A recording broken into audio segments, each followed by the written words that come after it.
জানেন তো আজকে সকালটা আমার খুব তোড়জোড়ভাবেই কেটে গেছে। কারণ আজকে সকালবেলা আসছেন আমার সেজ পিসেমশাই।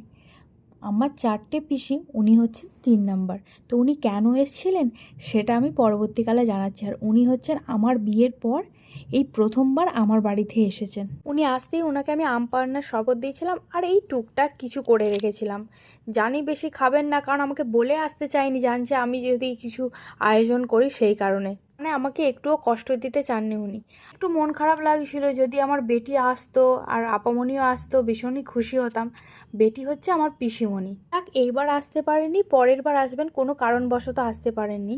বেটি আর আপামনি আমি অপেক্ষায় থাকবো। হ্যাঁ, আমার বর একটু সঙ্গ দিচ্ছিল আমার জামাইয়ের সাথে, একসাথে খাওয়া দাওয়া করছিল, ভীষণই ভালো লাগছিল। তারপর আমি চা নিয়ে চলে এলাম। আমার বেটির হাতে গাছের ফলন খুব ভালো হয়, আমার বেটি গাছ লাগাতে খুব ভালোবাসে, সেই জন্য মেয়েকে ভালোবেসে কাঁঠাল পাঠিয়েছে। আর কত বড় কাঁঠালটা দেখুন তো। বাই, আজকের মিনি ব্লগ এইটুকু।